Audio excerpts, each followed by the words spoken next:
Voilà, mesdames et messieurs, une fois encore, bonjour. On se retrouve sur le plateau de l'hebdo des éditorialistes et tout de suite, juste après la virgule.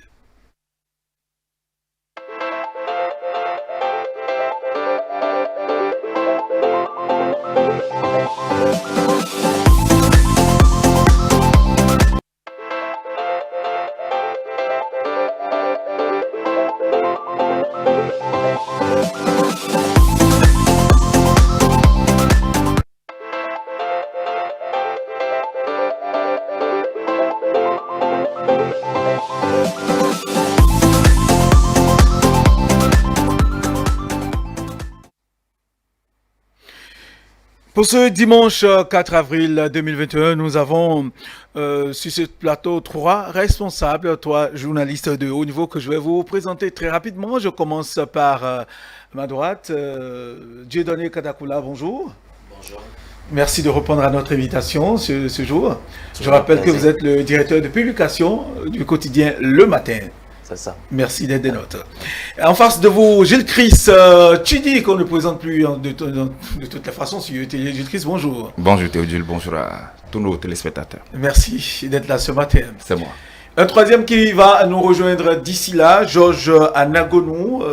Il va nous rejoindre tout de suite. Nous rentrons dans le vif du sujet. Gilles Chris, quelle est l'actualité qui vous a marqué au cours de la semaine passée? Bon, vous savez, l'actualité s'impose, surtout au plan sociopolitique. Le Bénin est aux portes d'une nouvelle élection présidentielle. Très bien.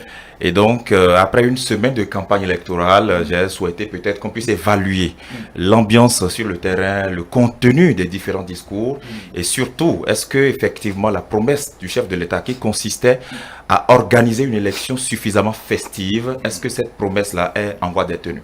Et selon vous, vous avez directement la parole. Pourquoi avez-vous choisi cela et ces aspects que vous avez abordés, pourquoi? Non, pourquoi? Parce que l'actualité ne se crée pas. Parce que l'actualité, c'est ça, l'actualité au Bénin. Très bien. Et lorsque vous voyez un peu sur le terrain, hier par exemple, j'ai conduit un plateau où nous avons joint certains correspondants dans différentes régions du Bénin Très bien. qui nous ont rapporté. Et d'ailleurs, comme vous avez certainement dû le constater, même dans le littoral déjà, qu'il y a pratiquement un seul candidat en lice. Pratiquement, je dis, parce que si vous allez sur le terrain, vous ne verrez que le duo Patrice Talon, Mariam Talata Zimé sur le terrain. En tout cas, ce sont les affiches qu'on voit, même les camions qui font de la propagande un peu partout. Ce sont les camions de ce duo-là. Après, on se demande, est-ce qu'il y a encore d'autres candidats? Oui, sur le papier, oui. On a encore deux autres duos en lice, mais qui ont du mal à se faire voir. Vous voyez, par exemple, il y a le duo Corentin Kowi-René Agossa qui fait quelques descentes sur le terrain, qui va rencontrer ce duo-là, certaines populations dans des salles, peut-être une centaine de militants, etc., etc. Dans le même temps, le chef de l'État, le président Patrice Talon et sa colistière, Oui. puisqu'il est candidat à sa propre succession, Bien sûr. et sa colistière, ils vont faire des meetings dans des stades. Ils remplissent des stades entiers. On a vu par exemple à René Pleven, d'Akpakpa, que ce soit le stade de Ouida, etc., etc. Et là, ils ont même pénétré déjà à l'intérieur du pays. C'est pour dire que sur toute l'étendue du territoire national, on a presque l'impression qu'il n'y a qu'un seul candidat et sa colistière en jeu. Après, à quoi cela est dû? Peut-être à différents facteurs. Mais de toute façon, c'est le constat. Et quels qu'on sont fait ces facteurs selon vous, avant qu'on ne passe la parole au DP Katakula? Non, vous savez, une élection n'est pas une magie. C'est cela. On ne va pas à une élection sur un coup de tête ou en un claquement de doigts. C'est tout un processus. Et là où on est abouti, là, par exemple en 2016, le Bénin a enregistré 33 candidatures valides sur 48 dépôts de dossiers. Donc on a eu 48 dépôts de dossiers, après 33 candidats retenus par la Sénat, la Commission électorale nationale autonome, présidée toujours par l'actuel président, bon, Emmanuel Sando. En 2006, lorsque Boniaï venait au pouvoir, on a eu 26 candidats. Alors en 2021 maintenant, on se retrouve à avoir 3 candidats. Et comme je vous l'ai dit, ce n'est pas de la magie, c'est tout un processus. Le processus qui a conduit à ce niveau-là s'appelle la réforme du système partisan. Très bien. Où il y a une certaine classe politique qui, pour une raison ou pour une autre, n'a pas pu avoir l'opportunité d'aller à cette élection. La responsabilité, après, elle est partagée.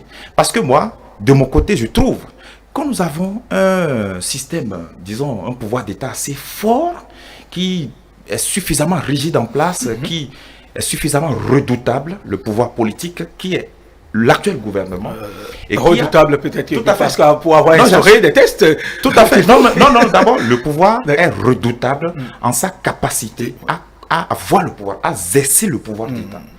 En face, vous avez une classe politique d'opposition qui, me semble-t-il, n'a pas de stratégie. C'est-à-dire qu'il réagit sur l'émotion. Et j'ai eu l'occasion de le dire plusieurs fois. Vous avez vu, par exemple, ce qui s'est passé en 2019 pour les législatives. L'opposition, par exemple, n'aurait jamais imaginé qu'on puisse organiser des élections législatives sans elle. L'opposition avait cru que le chef d'État aurait eu peur d'avoir une Assemblée nationale à sa propre disposition. C'est-à-dire 83 députés soutenant ces actions. Mais ils se sont rendus compte, ces membres-là de l'opposition, que le chef de l'État n'allait reculer devant rien du tout.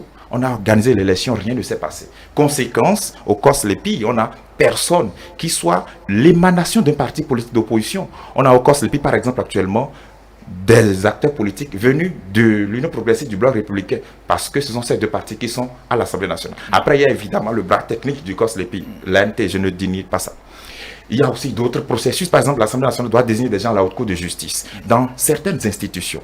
Lorsque l'opposition elle-même a vu ça, pour la présidentielle 2021, moi j'ai été horrifié déjà dès le début du processus, lorsque j'ai commencé à entendre certains acteurs politiques dire qu'ils ne vont pas quérir le parrainage. Et j'avais dit que c'était une grave erreur.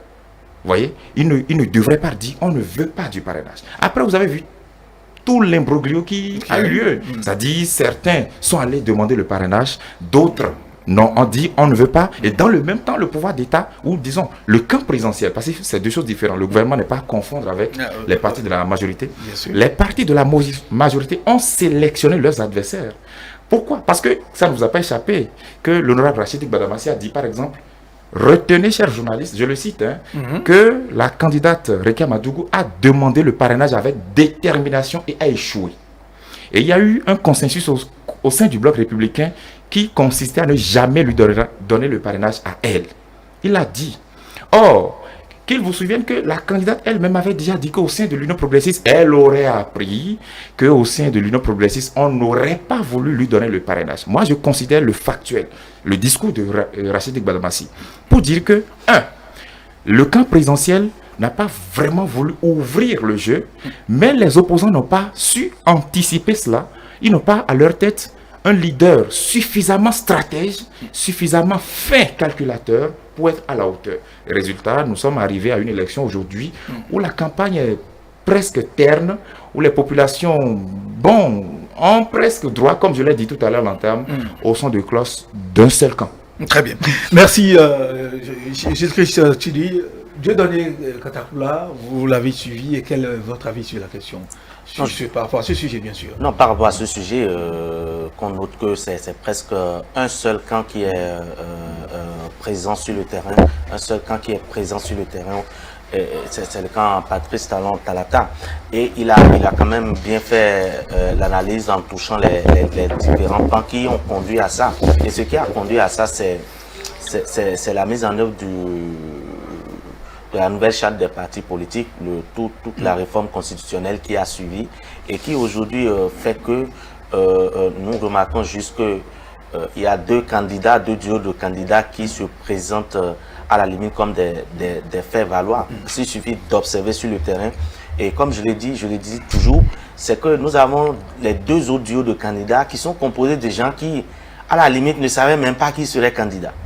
Des gens qui, un jour, se sont vus, l'opportunité s'est créée, ils se sont engouffrés dans... Oui, on n'a aucune preuve, d'accord, mais vous voyez qu'il y a de l'impréparation. Il n'y a qu'à lire les semblants de projets de société qu'ils ont mis à la disposition des médias et vous verrez qu'il y a plus de déclarations d'intention que de réflexions prospectives ayant permis d'accoucher de tels projets de société.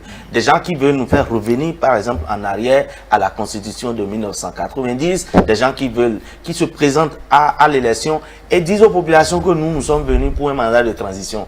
C'est-à-dire, quand je suis électeur, vous venez présenter à moi pour dire que vous êtes là juste pour la transition 3 ans et après vous allez organiser les élections, quelqu'un d'autre va venir. Je ne perds pas mon temps derrière vous. Je ne vous suis pas parce que apparemment vous êtes venu juste pour faire perdre du temps à tout le monde. Je ne dis pas ça parce que je critique quelqu'un, mais c'est dans le discours. Donc, je vois que et puis ils sentent qu'ils n'ont pas les moyens. Je ne sais pas. Pourtant, les forces Kori pour un Ils ont quand même les affiches, non, c'est pas suffisamment. C'est pas affaire d'affiches seulement. Les affiches dans la rue ne touchent que ceux qui veulent regarder ces affiches. Mais à côté des affiches, l'organisation pratique de la campagne, l'occupation du terrain à travers la campagne de proximité, le message politique qu'on fait passer à travers les leaders politiques qui sont derrière vous. Voyez-vous, par exemple, lorsque vous prenez les forces Kori pour un Bénin émergent, vous voyez 2 candidats isolés. Ils sont seuls et ils se promènent seuls. Vous n'avez pas les leaders des forces Kori pour un Bénin émergent. Pourtant, ils ont réussi à placer 6 maires ou combien de maires? Tout à fait. Ils ont 6 maires. Et on ne voit pas ces 6 maires-là dans l'action et dans l'activisme politique qu'on note par exemple du côté de ceux qui soutiennent le camp Talata, Patrice Talon. Donc vous observez ça là. Au sein même des forces Kori pour un Bénin émergent. Vous voyez par exemple, il y a certains leaders. Par exemple Théophile Yarou, moi je ne l'ai pas vu depuis. Pourtant c'est un classique de FCBE. Donc vous voyez que et même au sein du parti pour lequel leur candidature bat pavillon, c'est-à-dire qu'au sein même de ce parti, on ne sent pas l'engouement. Et ce n'est pas les populations qui vont manifester un certain engouement. Si même déjà au sein de cette classe politique, de ce parti-là, les gens hésitent, les gens traînent les pas à suivre le mouvement. Donc c'est dit que il y a un malaise. Peut-être que le choix des candidats n'a pas été consensuel. Et donc, certains ne veulent pas manifester publiquement leur mécontentement et ils se contenteront de parler peut-être après les élections. Après les élections, merci Dieudonné Katakula. Et comme je vous l'annonçais, notre 3e invité nous a rejoint, Georges Anagonou. Bonjour, Georges Anagonou. Bonjour Théodule, bonjour Dieudonné, bonjour Jocelyn. C'est vrai, j'ai la chance d'être le doyen sur le plateau, n'est-ce pas? Donc, je peux peut-être me permettre de venir en retard. Bon, voilà. C'est pas pour rien qu'on est doyen. Très bien. Et donc, je présente mes excuses aux auditeurs de Télé et Océan FM que bon, mais c'est pas de mes habitudes. Très bien. Et je sais pas, nous donner la parole, vous nous avez suivi en coulisses. Oui, j'ai suivi en coulisses ce que dire les collègues. D'abord, première chose, et si nous comparons la campagne actuelle aux campagnes passées, nous allons faire des erreurs. Nous allons commettre des erreurs. Pourquoi? Parce que, comme il le disait, mon collègue tout à l'heure, il y a eu un mois, nous avons eu 30 candidats. Plus de 30 candidats peut-être. Alors, vous voyez 30 personnes en train de danser, ça donne plus de bruit. Mais quand 3 personnes dansent, quand à côté de 30 personnes qui dansent, 3 personnes, on ne les regarde même pas. Voyez-vous, donc, cette fois-ci, nous avons une campagne animée par 3 duos. Lorsque nous avions eu 30 candidats qui animent la campagne électorale, eh bien, rappelez-vous, à peine 5 étaient visibles. Et c'est ça, d'ailleurs, tout ça a conduit à la réforme partisane, parce que à peine vous voyez 3 en train vraiment de mouiller le maillot, le reste, vous savez qu'ils sont venus pour accompagner. Déjà en ce moment-là. Maintenant, si on n'a que 3 duos, et que même si un seul se comportait comme les autres se comportaient, c'est-à-dire il accompagne, eh bien ça va se faire remarquer tout de suite. Et c'est ce qui arrive. Nous remarquons tout de suite qu'il y a des duos qui ne mouillent pas les maillots. Il y a même un duo, je l'ai vu à la télé plus que sur le terrain. Ça c'est vrai, ça. Dit que des gens sont candidats après la réforme partisane. Et que, comme disait Dieudonné Katakula, qu'il y a 3 mois, il ne pensait jamais qu'il serait candidat. C'est extraordinaire. Faire ça, c'est dérouter la réforme partisane. Faire ça, c'est dérouter la réforme. Et moi, j'ai dit quelque chose. Je ne sais pas si c'est chose où je l'ai dit. Les gens qui ont eu le parrainage, s'ils ne mettent pas le parrainage en valeur, parce que le parrainage a coûté cher. D'autres ont cherché, ils n'ont pas eu. Les gens ont battu des pieds, des mains, ils n'ont pas eu. Alors si eux, on leur a donné, ils ont l'obligation de faire valoir le parrainage sur le terrain. Comme je l'ai dit, sinon, ceux qui auront encore moins de 1% ou bien 1%, qui n'auront au moins pas les 5% pour se faire rembourser, eh bien, vous savez ce qu'on fait à l'examen, ceux qui ont de très faibles notes ou bien de 0 dans une matière, on les ajourne. Donc, on va ajourner des gens pour les présidentielles prochaines, pour qu'ils ne reviennent plus amuser la galerie. Ceci dit, je pense que celui qui devait dire, bon, c'est déjà acquis, j'ai pas besoin de mouiller les maillots, c'est le contraire que nous observons. C'est-à-dire que le duo Talon-Talata, Talon a exercé le pouvoir pendant 5 ans. Donc il a des atouts. Il venait de terminer une tournée gouvernementale qu'il a placée au moment où il veut. Il faut reconnaître ça. Il a placé la tournée gouvernementale au moment où il veut. Sinon au moment où son planning lui permet. D'accord? Et le planning a été tel que, aussitôt qu'il a fini la tournée gouvernementale, quelques temps après, la campagne a commencé. La pré-campagne a commencé. Vous savez ceux qui ont animé la pré-campagne? La pré-campagne a été animée par le duo et Djemba Nkwe. La pré-campagne a été animée par ceux-là parce que ils ont compris qu'ils avaient de retard sur un candidat qui venait de terminer la tournée gouvernementale et qui a peut-être tous les moyens de l'État à sa disposition. Seulement, je constate qu'ils ne les utilisent pas et c'est tout à fait normal parce que c'est ce que notre Constitution a dit. Notre Constitution ne permet à personne d'utiliser les moyens de l'État pour faire la campagne. Ils seraient tombés à travers la loi. Donc, ils ont compris ça. Ça fait que très tôt, ils ont commencé par faire porte-à-porte dont parlait et Dieu donnait tout à l'heure. Moi, je les ai vus sur le terrain. Et après, nous pouvons dire que ce duo-là, surtout, a de monde derrière lui. Parce que, après avoir lancé la campagne à Djougou, avec la ferveur que nous avons constatée, ils ont lancé la campagne à Cotonou, je pense que c'était au Hall des Arts, quelque chose comme ça, avec la ferveur que nous avons connue. On n'aurait pas cru ça. Et justement, et ça vient contredire ce que disait Dieu donnait tout à l'heure. Comment se fait-il que quelqu'un qui il y a 2 mois ne savait même pas qu'il sera candidat, mais s'est mis dans le jeu et se comporte comme si, ce duo-là, se comporte comme s'il se préparait depuis pour la candidature. Certainement, l'expérience a pesé de leur côté. En tout cas, c'est ce qu'ils sont en train de faire. Et le duo, on est ici entre hommes de la communication, n'est-ce pas? Oui. Donc on peut dire les choses. Je pense que le duo le troisième duo, oui. Moi j'ai un certain peu encore dit des trucs. Donc le troisième duo a encore de chemin à faire. Peut-être que c'est dans la dernière semaine que ce duo-là aussi va se mettre en scène. Donc bref, mais les dieux se valent et chacun aura. C'est au soir du 11 avril qu'on aura à juger. Non, tu veux faire l'homme de bois, tu veux ou bien tu veux faire plaisir à quelqu'un. Non, pas du tout. Les duos ne se valent pas. Devant la Constitution, peut-être, oui. Ils ont le même droit.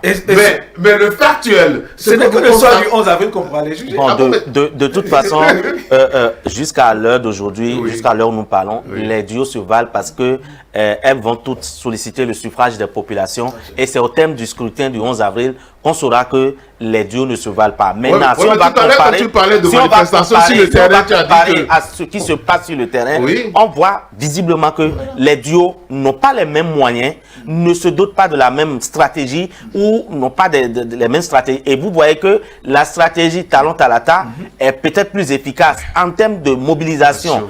Et ce qu'on voit derrière eux, est-ce parce que Patrice Talon est au pouvoir et à l'avantage du pouvoir, donc beaucoup de personnes qui sont dans son appareil gouvernemental et aussi mouillent le maillot derrière lui pour qu'ils reviennent aux affaires afin qu'eux aussi puissent conserver leurs avantages. Donc peut-être c'est ça qui fait. Donc aujourd'hui, nous ici, on ne peut pas juste dire qu'il y en a un qui dépasse l'autre parce que c'est à la population béninoise que chaque duo va soumettre son projet. Très bien. Oui, il y a une question fondamentale. En 2016, lorsque Patrice Talon, candidat, venait à cette élection, vous prenez même un enfant de CE1, il vous aurait dit que c'était un candidat très sérieux dans la course. On a eu 33 candidats, c'est vrai. Et tout à l'heure, le doyen Georges Anagono disait à juste titre que même si on a une centaine de candidatures, peut-être que à la fin, c'est peut-être les 5 premiers qui vont rafler la majorité des scores. Oui, c'était un fait. Mais c'est surtout ça qui faisait le caractère festif de l'élection. Parce que tout à l'heure, on était en train de voir, mais est-ce qu'il y a des duos ou des candidats qui valent plus que d'autres ou qui sur le terrain en tout cas, pèsent plus que d'autres. Oui. Patrice Talon aujourd'hui, lorsqu'il vient quelque part, ne serait-ce que parce qu'il est président encore en exercice, les gens ont la curiosité de le voir de leurs yeux. Très bien. Et ils diront, j'ai vu Talon moi-même une fois de ma vie. Ça suffit pour qu'il draine du monde. Après, est-ce que c'est en tant que candidat, est-ce que les gens le portent vraiment particulièrement dans leur cœur? On ne saurait le dire. Rappelez-vous que, je crois en 2010, Bruno Amoussou disait qu'il ne faut jamais confondre la foule au peuple. L'électeur n'est pas celui qui vient en tant que curieux pour voir de façon peut-être curieuse une personnalité qu'il a envie peut-être de voir de ses yeux. Les gens voient le chef de l'État à la télévision, c'est peut-être quelqu'un très discret, on ne l'a pas beaucoup vu pendant les 5 ans, descend sur le terrain. Donc, lorsqu'il a dit tourner de reddition de comptes, encore que là, j'ouvre une parenthèse, pour nous amener à analyser aujourd'hui le contenu des discours que le chef de l'État a tenu au cours de sa tournée dite de reddition de comptes, et maintenant ces discours qu'il tient au cours de cette campagne. Est-ce qu'il y a de différence? On ne saurait le dire. Je laisse la réflexion à ceux qui nous suivent. Mais pour dire quoi? Lorsque vous voyez par exemple le chef de l'État descendre sur le terrain, ça suscite de curiosité. Les gens sont mus naturellement par le souci d'aller le voir. Lorsque vous voyez par exemple en face Alassane Soumanou Djemba et Paul Humpé, voyez peut-être leur profil d'acteurs politiques fins. Ça laisse à désirer. Ne serait-ce que pour le colistier en tout cas. Parce que les gens se disent, mais comment se fait-il que celui qui peut-être n'a pas pu se faire élire maire dans sa commune, n'a pas pu se faire élire maire dans sa commune, il n'a pas eu la majorité des conseillers à Bopa, comment, par quelle magie, il va pouvoir avoir la majorité des suffrages pour pouvoir faire gagner l'élection par son duo? Ça pose un sérieux problème de par son aura ou de par sa personnalité. Ça ne se démontre pas scientifiquement. Mais en 2016, je vous le disais, on aurait pu voir déjà sur la trentaine de candidatures que Pascal Irénée Koupaki, tout le monde savait que c'était un candidat sérieux. Tout le monde voyait Abdoulaye Biotchane un présidentiable. Tout le monde voyait Patrice Talon présidentiable. Après, voyez les scores à la fin. Lionel Zissou, merci beaucoup, qui était d'ailleurs le candidat de l'appareil d'État. Quand Lionel Zissou partait sur le terrain, vous voyez l'affluence qu'il avait. Mais à la fin, il a perdu l'élection. C'est pour ça que je disais tout à l'heure de ne jamais confondre la foule au peuple. Donc, c'est pour dire quoi? Lorsqu'on voit, par exemple, la fin de cette élection en 2016, les 5 premiers candidats ont presque tout raflé. Les autres ont eu peut-être 0, et quelques pourcents et quelques pourcents. Peut-être que ça conduit à la réforme du système partisan. Mais moi, en tant qu'analyste, je me demande, ça gênait qui? Lorsqu'on avait par exemple 33 candidats, ça vous empêchait de manger? Je ne pense pas. Est-ce que ça m'empêchait d'être qui je suis? Je ne pense pas. Mais les hommes politiques se sont entendus. C'est leur problème. C'est leur problème. Mais lorsqu'ils ont fini de le faire, et qu'après, il y a des grincements dedans, qu'on puisse faire le constat. En tout cas, moi, je ne peux pas m'empêcher de constater qu'aujourd'hui, nous avons, comme le DP Katakula l'a dit tout à l'heure, 3 duos en lice, mais on semble noter qu'il y a 2 qui font preuve ou qui se font passer pour des faits valoir. D'ailleurs, au sein des FCBE, vous avez vu tout le processus qui a conduit à la désignation des candidats. Ils ont presque désigné des candidats in extremis, ou juste pour aller à l'élection. Il y a toute une fronde au sein des FCBE. On a suspendu tellement de cadres au FCBE. Théophile Yarou, il avait été suspendu. Laurent Delofaton, suspendu. Pourquoi? Parce qu'ils étaient contre le processus de désignation de candidats. Ça fait qu'aujourd'hui, les FCBE n'ont pas, autour de ces candidats-là, toute la force des FCBE, tout au moins ce qu'il en restait en tant que parti. Donc aujourd'hui, FCBE déplumé. De l'autre côté, Irénée Agossa et son, on va dire, Corentin Koué, son colistier.